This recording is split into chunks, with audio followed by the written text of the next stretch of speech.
begins not with a movie, but in real life with prohibition. For it is prohibition in the 1920s that triggers an era of lawlessness in America. And it is this era that Hollywood will portray in its extraordinary cycle of gangster pictures. First, the public itself rebels against the government's attempt to legislate morality. Chicago alone boasts of having 20,000 speakeasies. Millions of Americans find that breaking the law can be fun.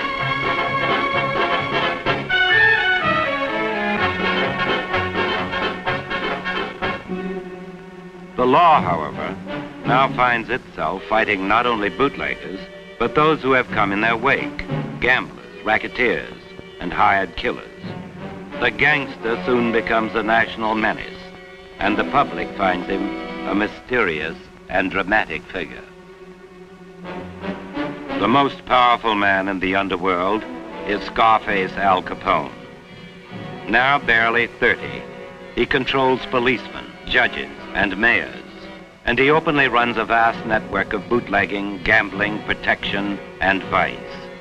His annual revenue is reported at over 100 million. Alphonse Gabriel Capone was an American gangster and businessman.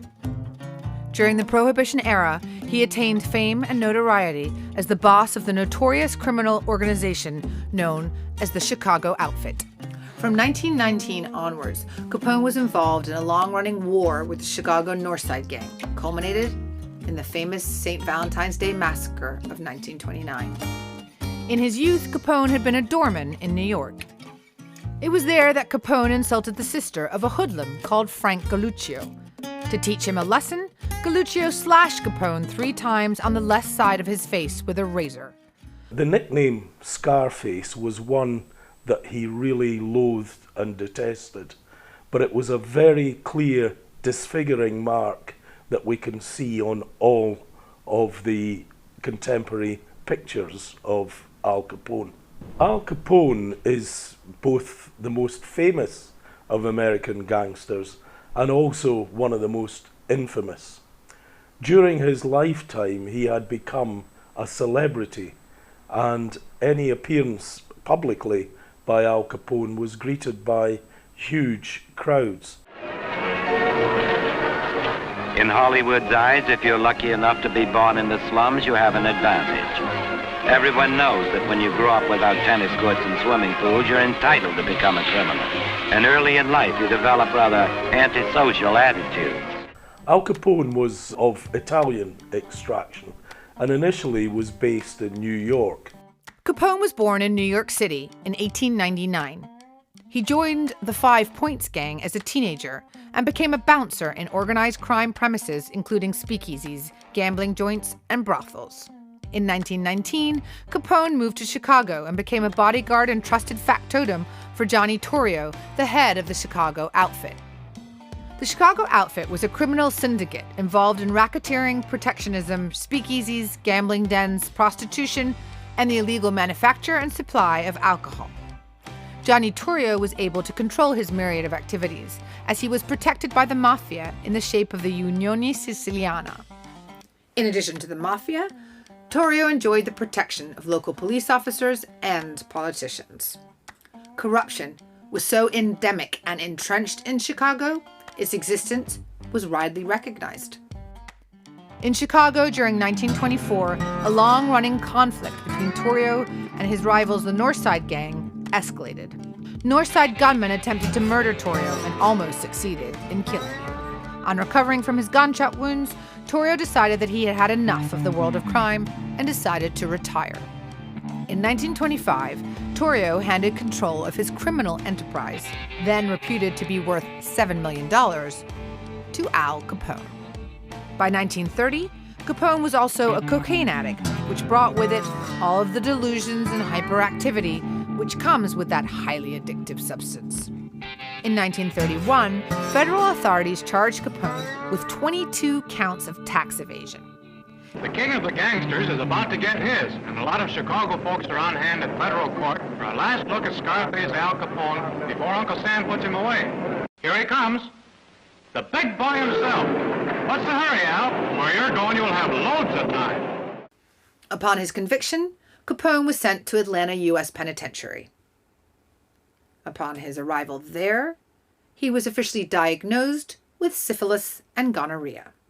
He was also experiencing withdrawal symptoms from his cocaine addiction, which had left him with a perforated nasal septum. When we recognize the world of Al Capone for the drug-fueled anarchic cesspit that it actually was, we can begin to understand the real and present danger to society that people like Al Capone represent.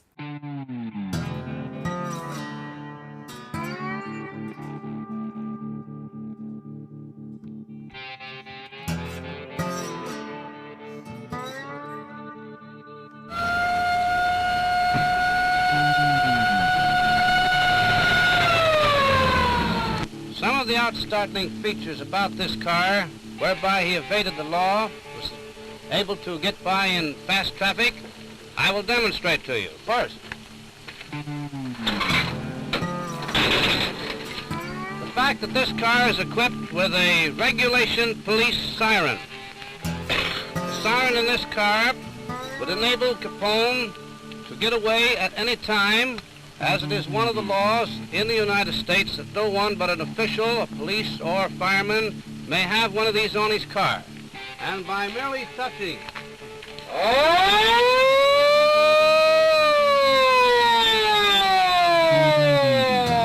Another feature about this car is that it is equipped with bulletproof glass throughout. These doors weigh 10 stone, each and every one of them. The windshield, the glass on the windshield is 1 1/4 inches thick. On the doors, it is 1 inch thick. It is all encased with steel packing. The entire car throughout is steel lined. And showing you the special arrangement in each and every one of these doors by removing the upholstery of the special handmade springs and gears in order to raise these large and hefty windows. As another means of safety, Capone had equipped in this car one of the first regulation police pickup radios that's ever been installed in an automobile. I'll see if we can demonstrate by picking up a little of the music from hereabout.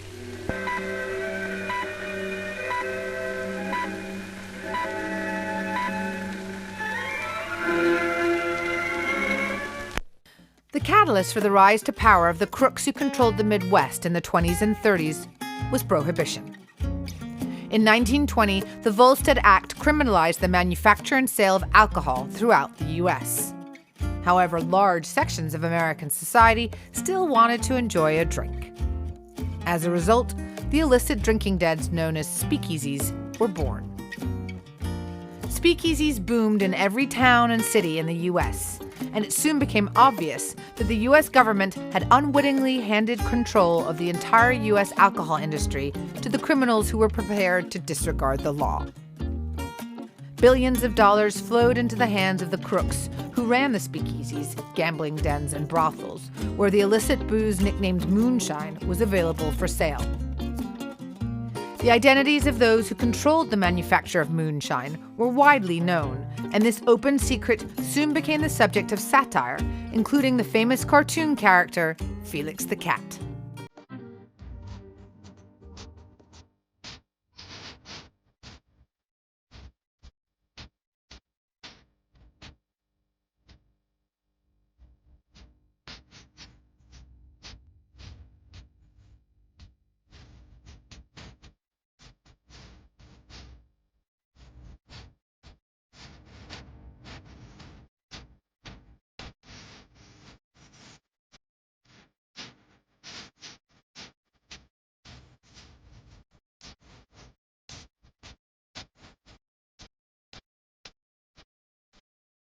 It's interesting that people like Al Capone were hugely celebrated. Al Capone had been a semi-professional baseball player, and when he attended baseball matches, he was applauded by the public.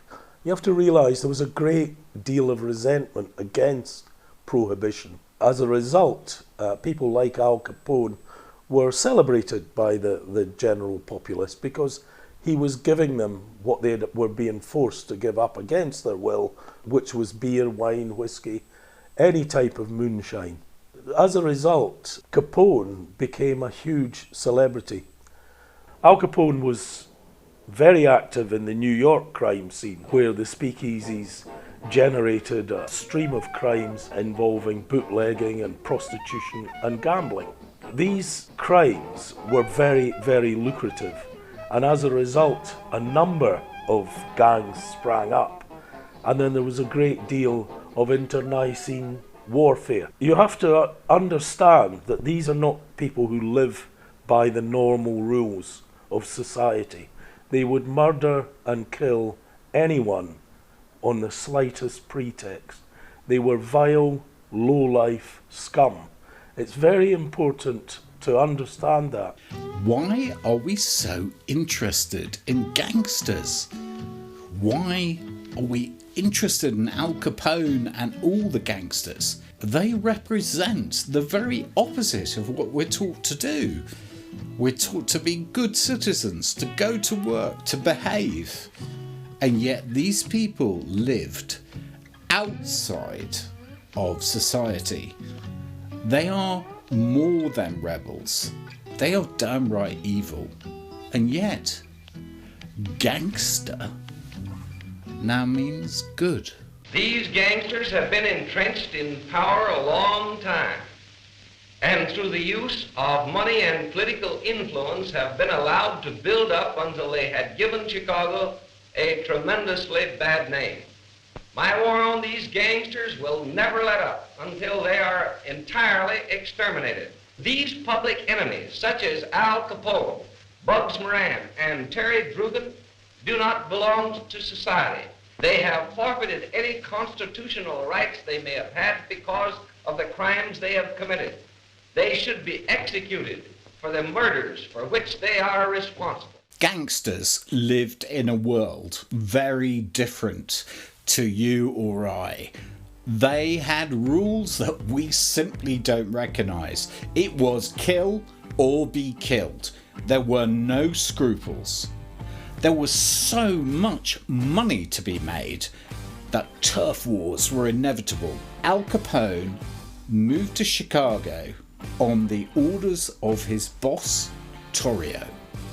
And we begin to see the genesis of a hugely influential career in crime.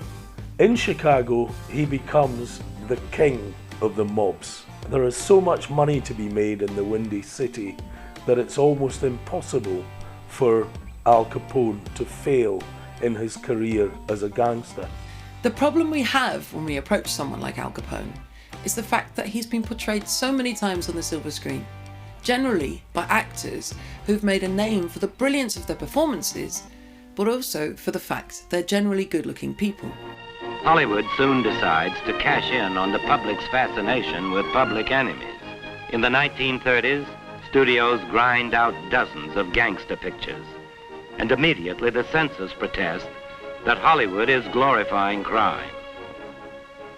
Audiences, however, flock to see this new kind of movie. For as the Great Depression grips America, the public feels helpless in this national calamity. But in the darkness of a theater, they can escape.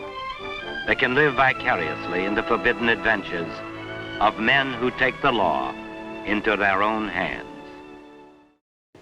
Hollywood bases its crime films on stories fresh from the morning headlines, and eager audiences now feel that they're getting the lowdown on life in the underworld. In a make-believe way, the gangster film becomes an extension course in crime, in how to succeed as a gangster. And the public's first lesson is that to be a gangster, you first have to think like one. Capone's arch rival in the underworld, Deanie O'Banion, finds his likeness in James Cagney. George Raft, the cold-eyed triggerman. Paul Muni, who is a sensation as Scarface. Al Capone is probably flattered when he sees the menacing portrayals by his counterpart, Edward G. Robinson. This imbues the on-screen character with a sense of glamour, which in real life he didn't possess. If we look at the pictures of Al Capone, he's not the most attractive man. But in the hands of Hollywood, we have a succession of handsome, intelligent, scripted actors who portray this man to the best of their ability. As early as 1932, the first movie featuring the story of Al Capone was made. It was called Scarface, in reference to the scars that he carried on his left cheek. It's a very interesting approach to Al Capone because he was convicted and sent to jail in 1931, and the movie appeared very soon after in 1932. This was the beginning of a trend. We've seen dozens of films about Al Capone made ever since, and they continue to be made to this day. He's probably the most notorious and most celebrated, if you like, criminal from the American pantheon. And in order to go on a journey in the cinema of Al Capone, it's necessary to bestow him with qualities that in real life he just did not have. Approaching the story of Al Capone, we must set aside all of our own experiences as law-abiding citizens in a civilized society. In order for us to understand Capone, we first need to understand that he did not occupy the same world as you or I. Al Capone was a lifelong criminal. He inhabited a place outside the law, where the rules of civilization didn't apply. From 1919 to his final imprisonment in 1933, the lawless world of Al Capone was marked by a constant internecine warfare and carnage. Capone expanded the bootlegging business through increasingly violent means. His sole aim was to increase the profits of the outfit. As a result, any establishment that refused to purchase liquor from Capone simply got blown up. During the 1920s alone, as many as 100 innocent people were killed in these bombings. Oh, hello, Ben. Oh, gee. What are we going to do about these machine guns? What can we do about them? There's no law against manufacturing them, just against having them. Can't get them in one state, they go across the border and get them in another. These fellas bootleg machine guns like they bootleg booze. Yeah, they better do something about that. Because with these toys to play with, what happened before will look like a tea party. I know it. So you better put the screws on the 22nd Street Freight House. I hear they're bringing them in fruit boxes. Right.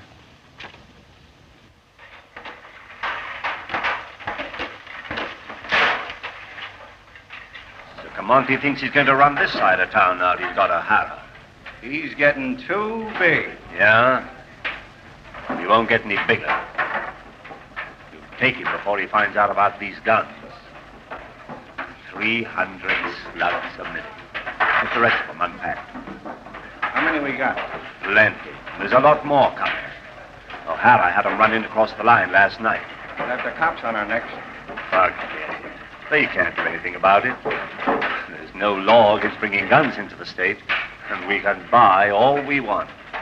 What a cinch. You said it. Daphne, listen. Commander just left headquarters. McGill's trailing him. He's still on the phone. Hey, you guys. Load those guns. You get the cars ready. Stick the hearse in front of them. We're into the south side, and I want everybody. You hang on to that phone. Snap into it now. Get going.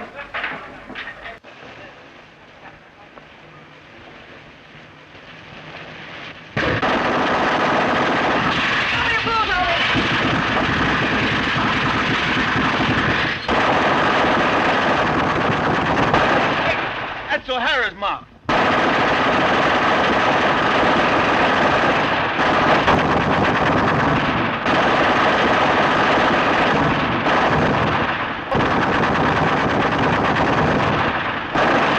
Hey, look it. They got machine guns you can carry. If I had some of them, I could run the whole works in a month. Get to one in a minute.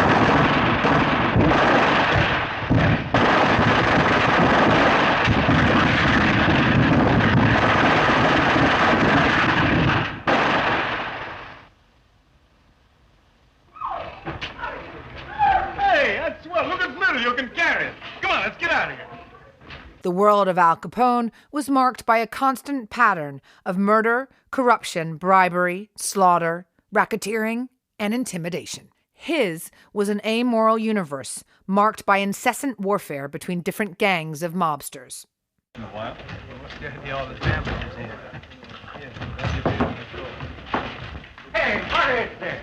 Let go, will ya? What do you want? Let go. Say, what's the big idea? What are you buying your beer for? Min and Bertini. How many barrels a day? 3. He's lying, Tony. He's been taking 5. Well, you're getting 8 now, see, and you're buying from us, Johnny Lowe. But listen, Sit down. I can't use 8 barrels around Well, I here. get you a hunk of soap. You take a bath in it. What are you paying about? 50. Ours is 65. It's better. Get delivery tomorrow. What am I going to tell me and Berdini? We'll take care of them, don't worry.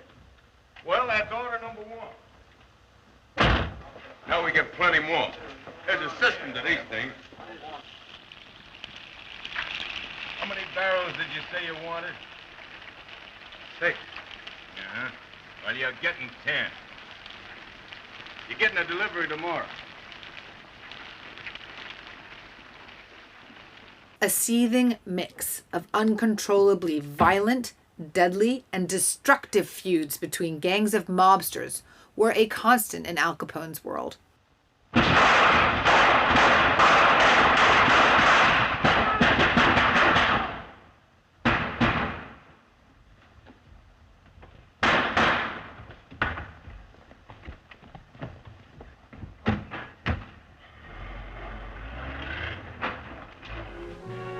In the big cities, the gangster funeral becomes a major social event.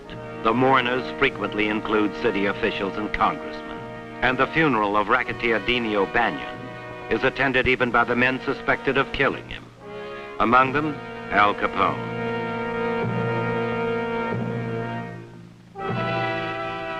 These spectacles intrigue rather than outrage the public. After all, it's just one gangster killing another. The decade-long Northside feud saw the execution of Dino Banyan, Jaime Weiss, and a host of lieutenants and innocent victims on both sides. Hey, where do you think you're going? To the north side, like I always knew someday. You can't do that. What do you mean can't? Who's stopping me? I am. I'm giving you orders for the last There's time. only one thing that gets orders and gives orders, and this is it. That's how I got the south side for you, and that's how I'm going to get the north side for you. Some little typewriter, right? I'm going to write my name all over this town with it in big letters. Hey, stop him, somebody. Get out of my way, Johnny. I'm going to spit.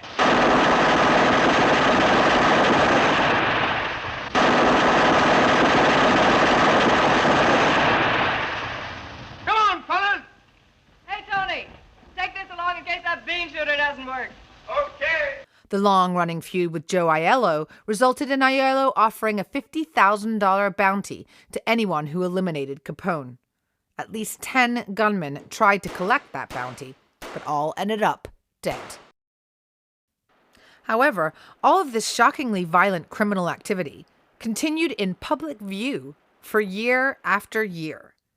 The reason for this, of course, was that Capone was protected by bribing corrupt government officials from the highest to the lowest. If we permit crime and corruption to flourish, it spreads like a cancer to embrace all of those caught in its web of sleaze. In order to survive, that malignant web must inevitably spread out its tendrils to encompass the police, politicians, and civil servants. If we are not constantly on our guard, their vast illicit proceeds form a life of crime, allowing the likes of Capone to infiltrate and corrupt the fabric of lawful society. Capone is a new breed of gangster who appears proudly in public, who doesn't have to run from the law because he is the law. In Florida, Capone even luxuriates in a palatial estate where he flaunts his riches in the face of society. Violence is the foundation of Capone's kingdom. His gangland rivals are machine-gunned in broad daylight. And during the Prohibition era, more than 500 Chicago gangsters are slain by their own kind. Capone and his Chicago outfit was also responsible for the proliferation of brothels in Chicago. However, his mutually profitable relationships with Mayor William Hale Thompson and the Chicago Police Department meant that Capone seemed safe from the local law enforcement agencies in Chicago. William Hale Thompson served as mayor of Chicago from 1927 to 1931. He was known as Big Bill. There are those who would have you believe that Chicago was the crime-ridden center of our country or the world. It is untrue. It is not a fact. By the federal government reports, it is proven that Chicago stands 68th in crime. Do away with crime, do away with prohibition. We shouldn't lose sight of the fact that Capone could not have done what he did without the help of the mayor of Chicago who protected him and took him under his wing. Inevitably, where there is crime, there is corruption. And the corruption in this instance is all about giving protection to a man like Al Capone. Historians rank him among the most unethical mayors in American history, mainly for his open alliance with Al Capone.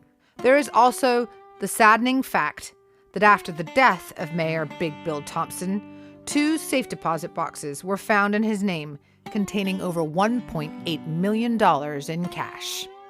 The episode of the TV series The Untouchables, titled Star Witness, contains a fine, dramatized demonstration of how the web of organized crime operated in real life to protect an era which stretched from 1920 to 1933. Groups or criminals were constantly trying to seize the territory of other criminal organizations. As the mobsters operated outside the law, there were just no rules. There was therefore no limits to the violent methods harnessed by the crooks in pursuit of the vast riches on offer. Hijacking booze shipments owned by one mob by a rival mob became a specialized criminal profession. This activity was brilliantly illustrated by Roger Corman in his 1968 dramatization of the life of Al Capone.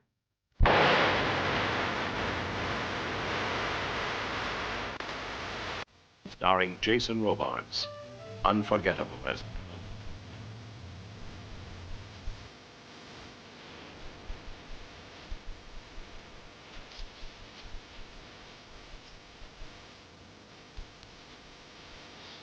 George Siegel as Peter Gusenberg, the enforcer. It's not the pipes at all.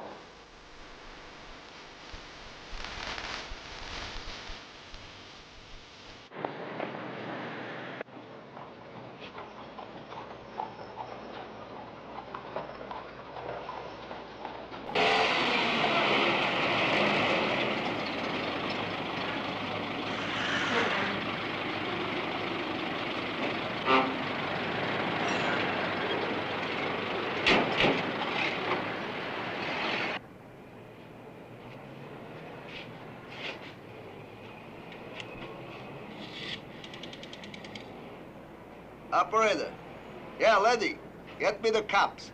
I just seen a hijack being pulled up.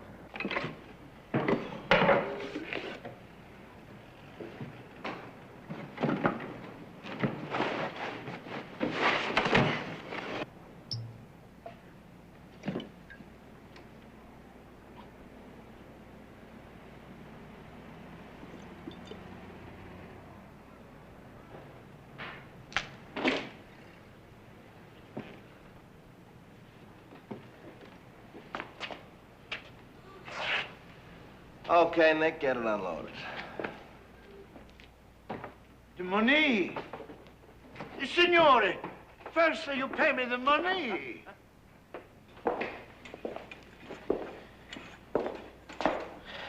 Where'd you get it, Nick?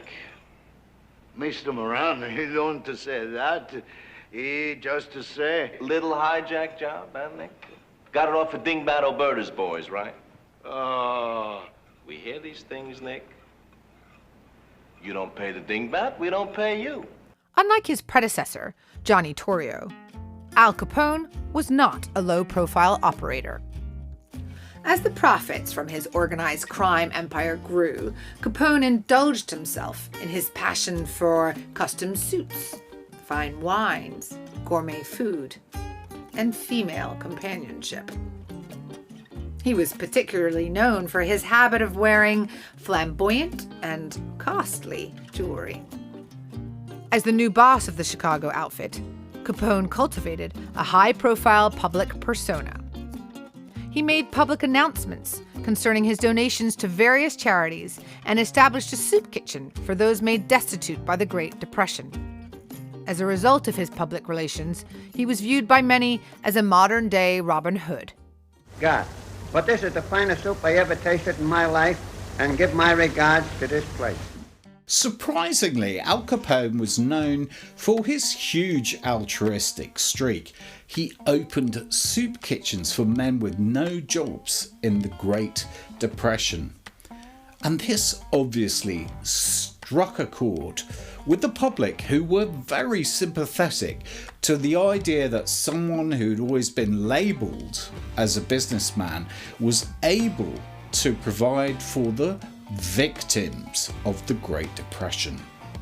So there was a massive swell of support for the likes of Al Capone, so much so that when he eventually ends up in court, the crowds are absolutely amazing. If we look at the contemporary footage, there are literally thousands and thousands of people looking to get a tiny glimpse of this celebrity.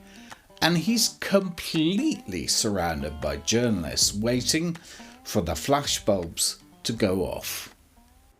Capone loved his newfound celebrity.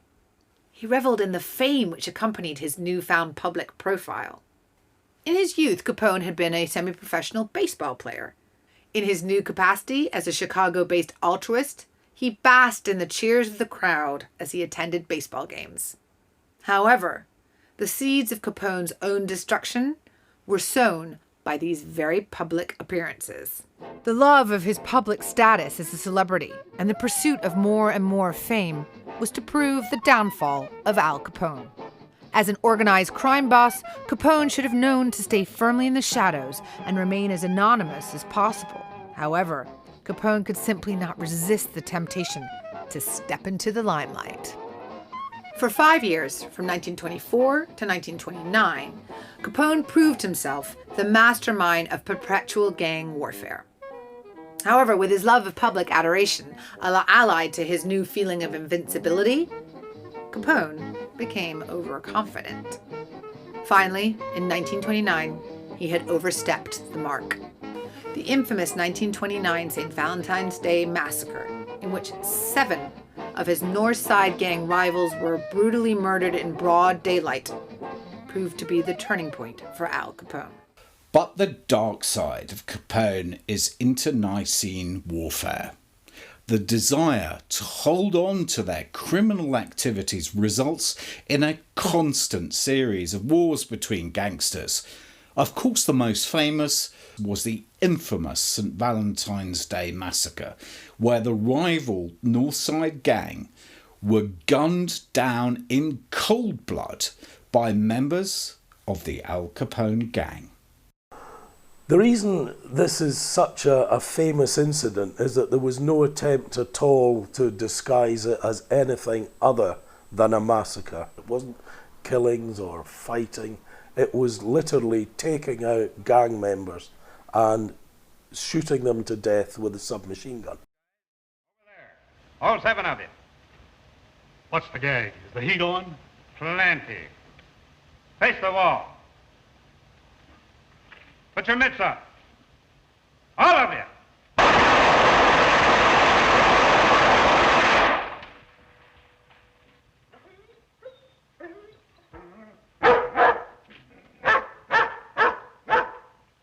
4 gunmen, disguised as police officers, faked a police raid on a warehouse operated by the Northside gang. The faux police lined the 7 victims along a wall before accomplices armed with machine guns and shotguns mowed them down. The St. Valentine's Day massacre occurred obviously on February the 14th, 1929, and yet no one at the time was prosecuted. The American boys out of St. Louis worked for Al Capone, and one killer had his tooth missing. His name was Burke. Chicago wanted to charge Burke, but they weren't allowed to. The inquest was closed in 1931. In 1935, the FBI arrested Byron Bolton. He agreed to tell all. The whole thing was planned in 1928. The killers were Fred Gertz, Gus Winkler, Fred Burke, Raymond Crane Neck Nugent, and Bob Carey.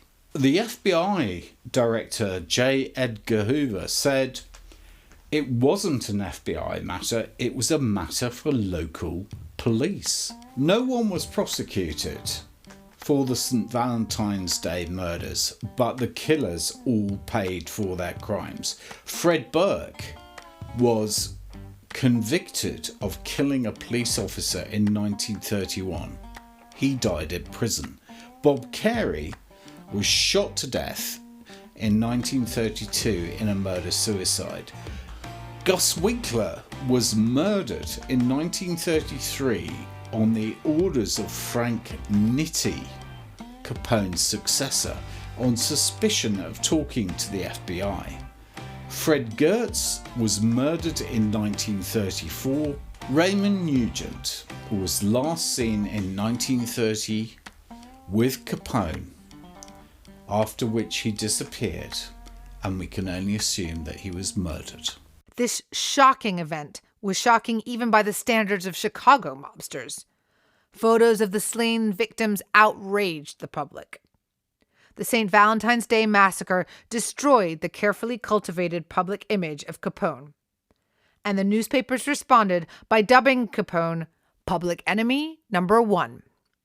Behind the scenes, influential and well-connected citizens began to demand government action.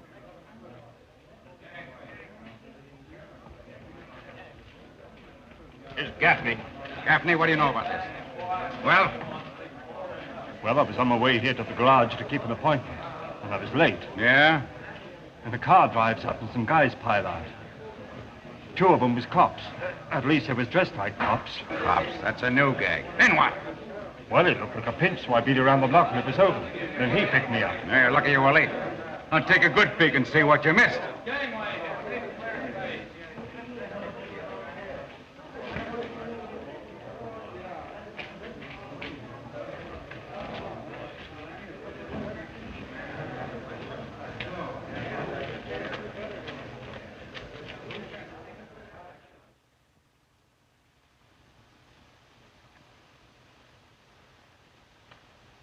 Seven of them, lined up against a wall, mowed down just like that. Didn't have a chance. Sit down, Chief. You're wearing out the car. Yeah? I'm the only one left.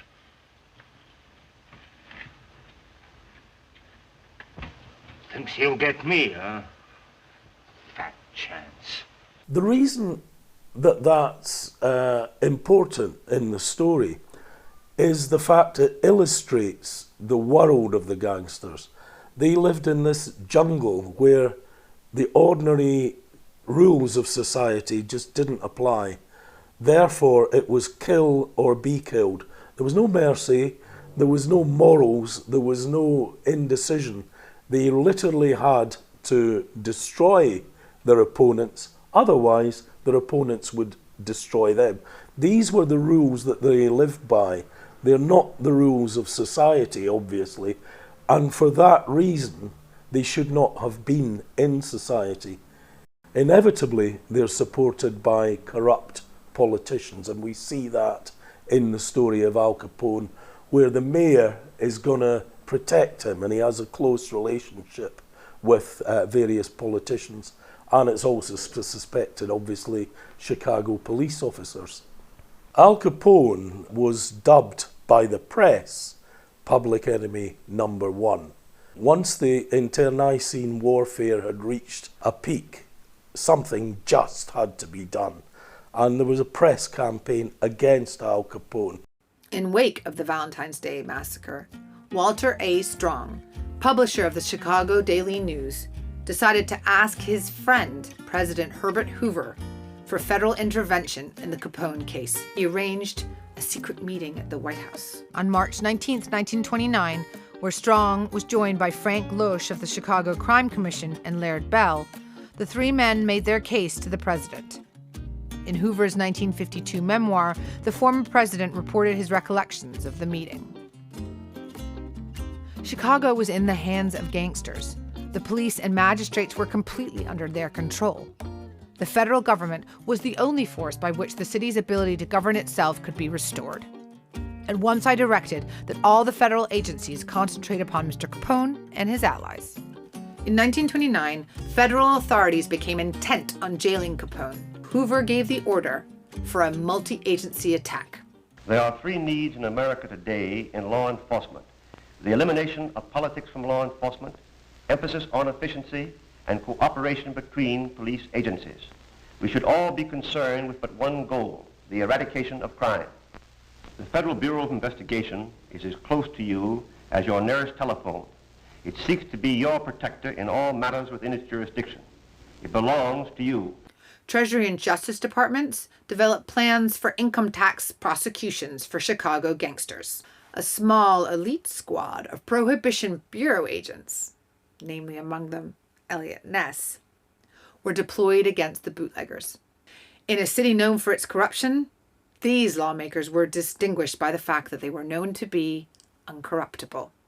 The Chicago Daily News named them the Untouchables. On May 16, 1929, Capone was arrested in Philadelphia, Pennsylvania, for carrying a concealed weapon. On May 17, 1929, Capone was indicted by a grand jury, and a trial was held before Philadelphia Municipal Court Judge John E. Walsh.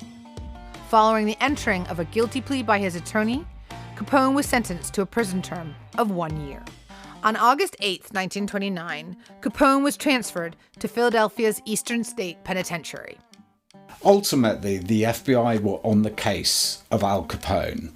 There was so much internecine war. Something had to be done. However, as long as his activities were maintained and contained in Chicago, there was little the FBI could do.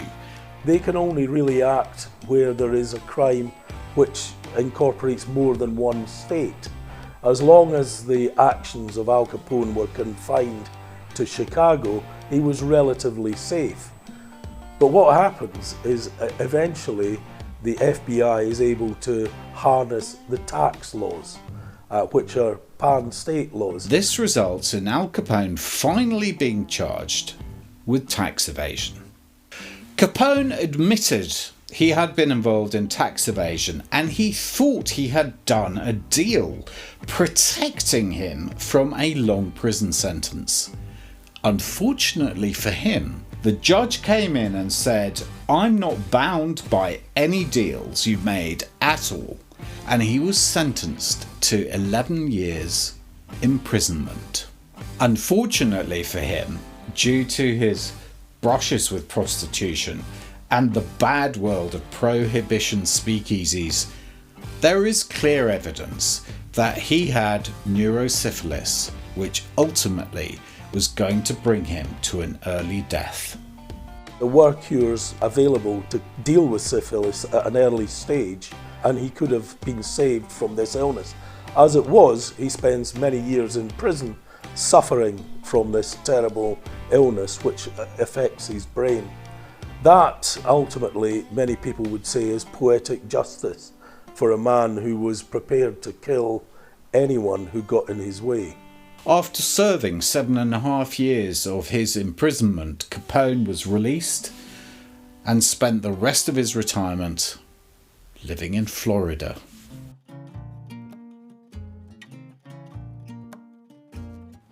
On January 15th, 1947, surrounded by his family, Capone died of cardiac arrest.